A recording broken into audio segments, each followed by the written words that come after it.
Welcome, dear viewers, to this special coverage edition dedicated to electoral campaigns for the municipal and regional elections that will take place on the 11th of this March.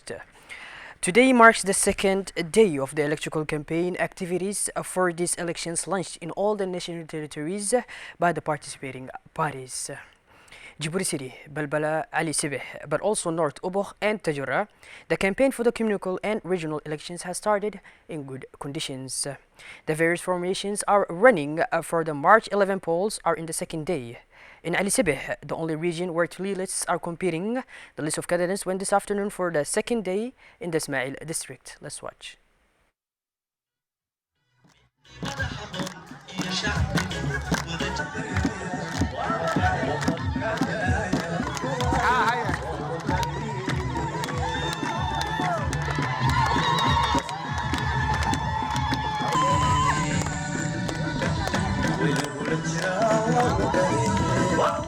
The Watani Asajo candidates presented to the population their program and the different projects they intended to execute during the next 5 years. They in turn urged the crowd to vote massively for the list of the Watani Asajo candidates. Mr. Faisal of the list of candidates Watani Asajo spoke in front of the inhabitants to acquire their confidence.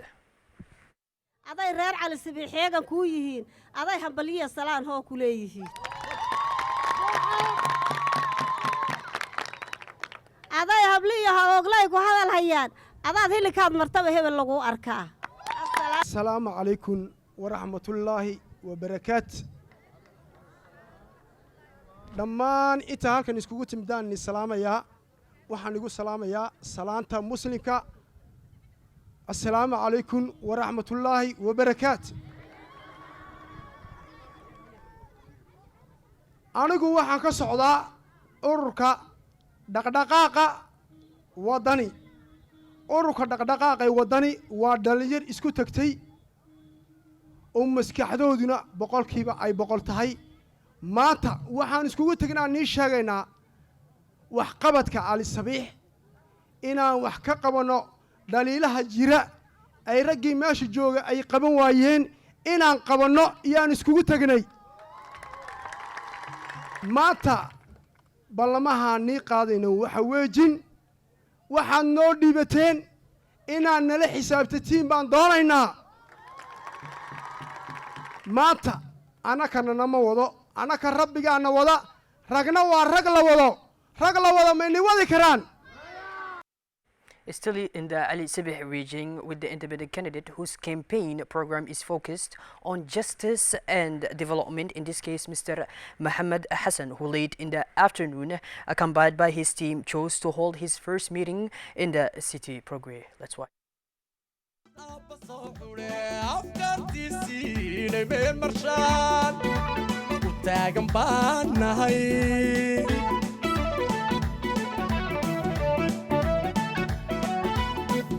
وبحي عسكي عدانا يمتلجي أنا قوحكيو أمانة دويني ورسطا يقصون يمتلجي أنا قوحكيو أمانة دويني ورسطا يقصون. Here for the independent candidate to show the importance of going to see the situation that prevails in the city, to better have clear ideas on what he aims to change for his population instead of calling them in a specific place, to only listen to their governance as the bottom of many candidates. I was driven by the desire to contribute to the development of the people of Ali Sibeh. The young candidate, confident and optimistic in the outcome of his project, showed an absolute certainty of what needs to change to achieve his goals and see his dream come true, to create a more prosperous region and a stronger youth and more citizens able to take control of his destiny. To do this, the independent candidate, accompanied by his team, which share his conviction and determination, have agreed to the idea of going on the ground, crossing the neighborhood, and meet vulnerable people to better listen to them and seize for themselves the various areas that must be improved. si ay waalidka ay ugu fudeydiyaan waalidku uu walwalin in fursadda uu madaxweynuhu nusiyay inaan si fiican uga faa'iideysano aan ku biirinana inta ka maqan filyaro annagu waxaan nahay dhalin shucuur ay soo gelisay inaan aan ka qabanno gobolkayaga cali sabiix horumar dikad la'aan maanta anigu waan garanayaa waxaan hanay macallin ubuq baan joogi jiray waan garanayaa ubuq camuuda ayaan garanayaa maantana cali sabiix way ka dikada badan tahay anaan inii qarayana kolka reer cali sabiixow dikad la'aan baa jirtay magaaladuna aad bay u ballaaratay bajaajku meelay maraan ma jirto annagu aad noo dooratiin ood la siisin codkayaga cid ta ugu horaysan ku dagaaltamayno waxa weeyaan horumarinayno waa dikad. The UMP candidates for the Ali Sabih region continue their electoral campaign. This morning they met with the RPP annex committees of the entire Ali Sabih region. Let's watch.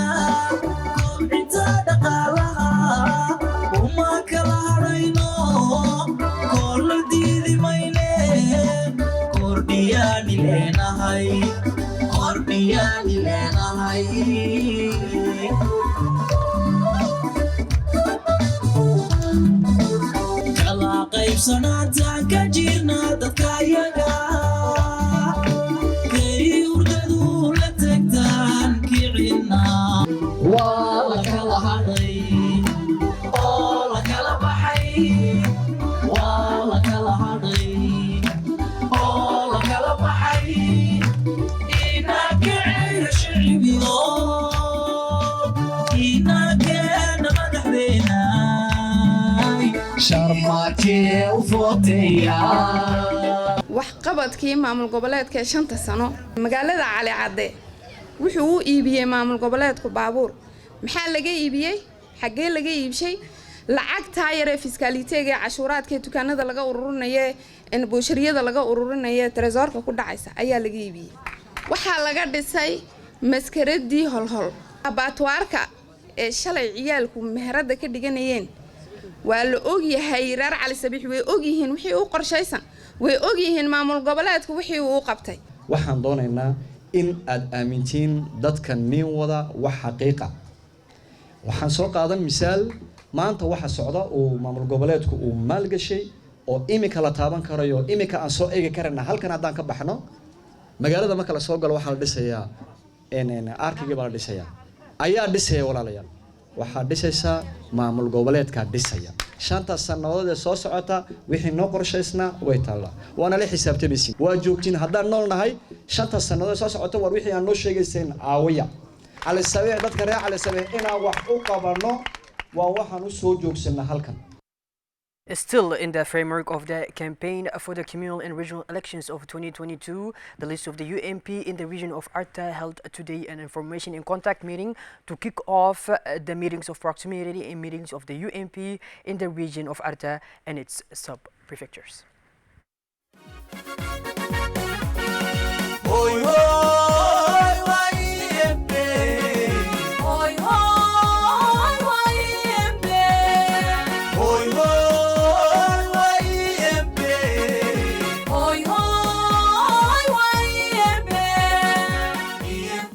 waxaan halkan iminka maanta laga bilaabayaa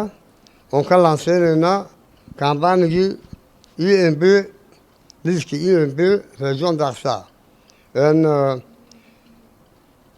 shalay waxaan ku jirnay barnaamijkii baan sameynaynay regionyada soo dhogaalisay meesha laga bilaabayo halkay ku soo dhammaanayso waxaan iminka hareeraha iga joogo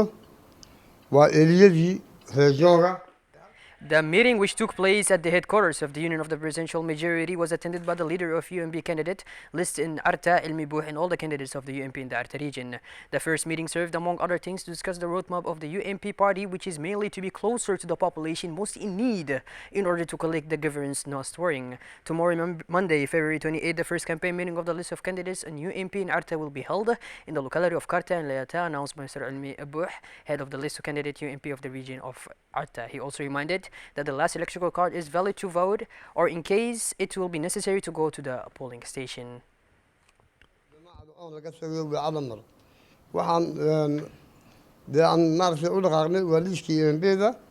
kambaanigaas waxaan doonahay inuu 100% si fiican noogu dhaco dadka waxaan doonaynaa eliyadu inay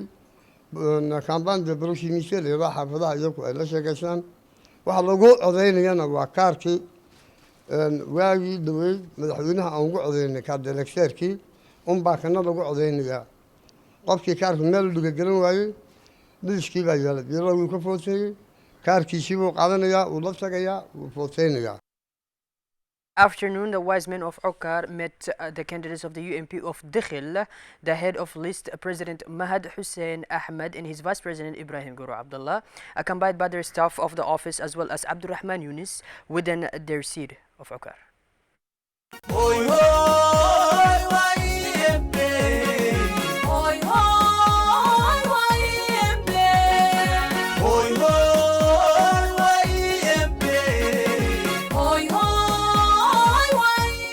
The wise men of Dikhil got acquainted first with the new candidates of the UMP of Okar. The presentation went very quickly. Then they had discussions about their worries and preoccupations. The UMP candidates heard and noted their concerns. Then the UMP candidates presented their campaign program and promised that they and their team would be up to the challenge. As a result, their confidence by voting for the list of the UMP of Dikhil, they gave him the full blessing and reassured him that they will vote for the UMP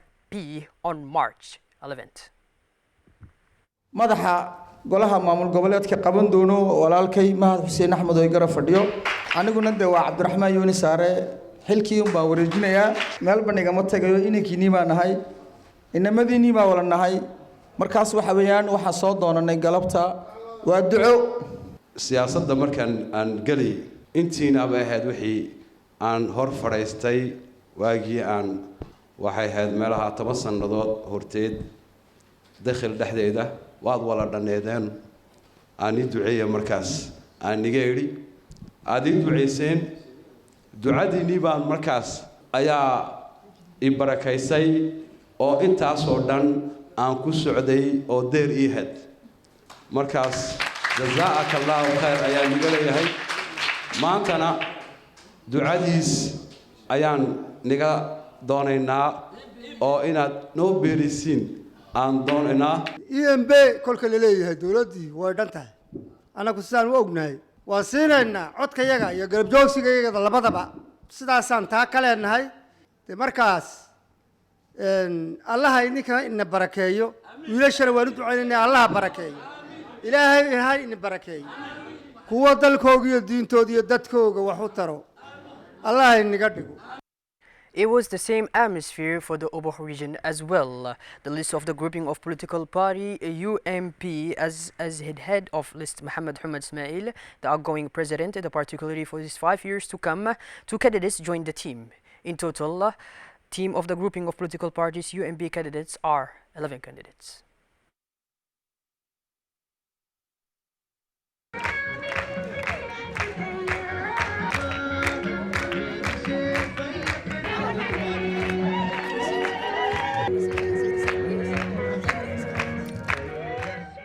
Candidates of the coalition of the UMP of Oboh and head of list Mr. Muhammad Humad Ismail and his co-candidates have started the first campaign of proximity with the women of Oboh. This meeting took place in the UNFD of Oboh and gathered several associative leaders and women leaders of the districts. During this meeting, a wide-ranging discussion on several issues took place with fruitful and constructive exchange between the women and the candidates for the regional council of Oboh.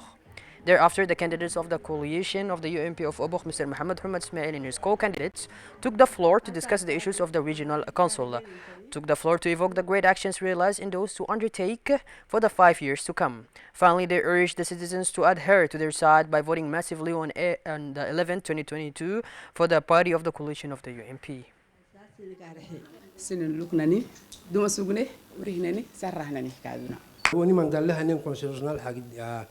هو تبرنتو لها ينسقني هي تبرنتو وعدنا نما برلكو برله راح فدي ما نسقني هو كوليج اللي راح يا أورلو يعني برلكو برل اللي راح ننتين قبله سيري ساينتيفيك فكنا نسقني ساينتيفيك سيري كادو فكني برنتل كادو سكول جوفي كادو جوفسن نسقني أصلا سكول ملحيل يعني اللي سوال يعني دردعتول يعني أو عبدين كادو فكيمة أو يعني عم هين كهبنا مع عن سكنوا مرقتنا إلى قدما إيشين سوقتيني كمحابتيني أنا ماي هاي ما تعن سكبتين قبعتان فردينتا لأنه أما جدبني ما نقوم نقرأتي كابور لما نحا نقرأتي مرقو أما قال هو هنا كهذا حينها أمتين كده كه وتيال تامتنا فردينتا أنا ماي مخصل سكتبان كيتها ما توهيها وساكها الفوتا كده وتيلا معوا سايم كهبنا نلسلطانا نيعكلتانا نقدعو قحتانا سنين دونقول تحينه تو غيرلا إنك كيد حينها يلني كده سمين ضدها ما بينهم هاتكم مسيحين Still in the framework of the electoral campaign of the March 11 elections, the candidates of the UMP to the Regional Council of the White City, Tajura, at their head, Mr. Umar Hussein, visited the notables of the region.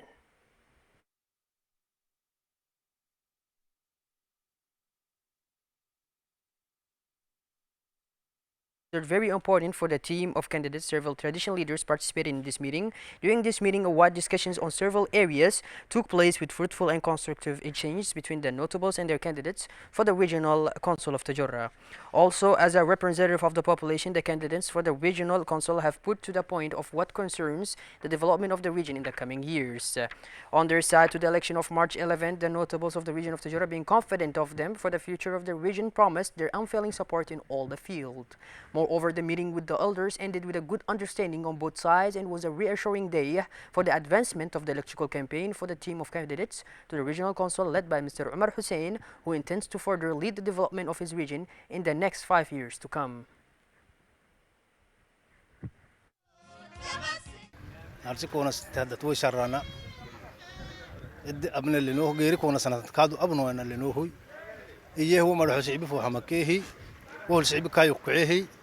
وقول له مرحبا نهي وشرنا غيرك ونسنا تكاد من دا وراك تقاعدون ولا مها راحت يعني نكاه ورشينيه يو عم بالك كيت يا كعم بالله هنما دربنا المحوي تماتو ايتامكا تيار السين هايوي ويساي باهن كاك نقعيه إنمت كعم بالله السلام عليكم إدولاي كسلي تقول إنوي تحتن كسلي إنكه دعو أبنيه كن كهدي عن كنه ورسنيه فنور خد كن كنه ورسنيه برزان كادونا نجد كنه كفكه وتيل نيو كعيني ويسر نيو كعيني مقدر كنه جحسناه ند فري من اللونو فرنتو كنه كبين كادونا أبينا تبص السنة نترو بيني توتيل إنه كعيه نليه جديه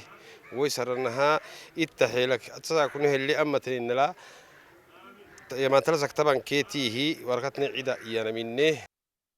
Shifting focus towards the capital Djibouti in the first meeting of the UMP list of the communal exchange for the district of Bel'ouz started today in the early evening at the headquarters of RPP of the 4th and 6th districts.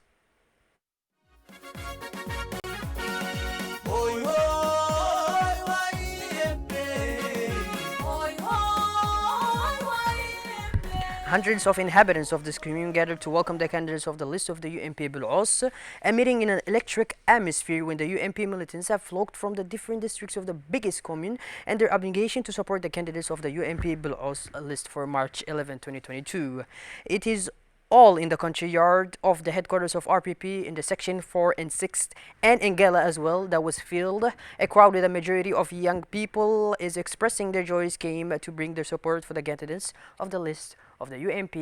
here in Bel'ouz.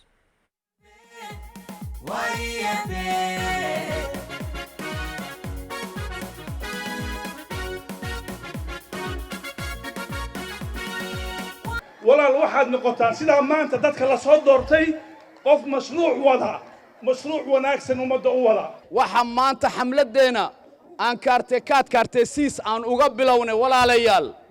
macno weyn buu leeyahay inkitino baan nahay alwaxda mid baan wala nahay. Last but not least, first meeting also for the constituency of Balbala, where the UMP list has official launch campaign at the annex RPP of Sheikh Musa.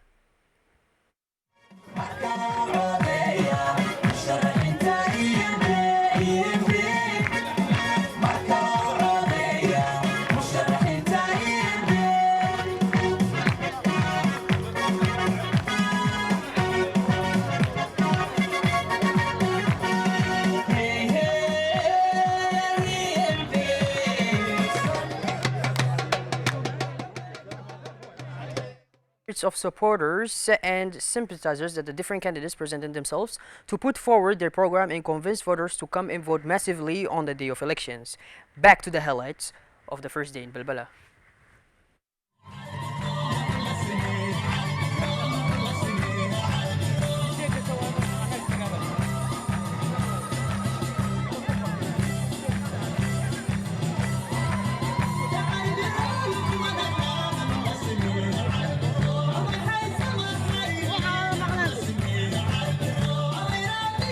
كاك فوح لك اللي مسبتها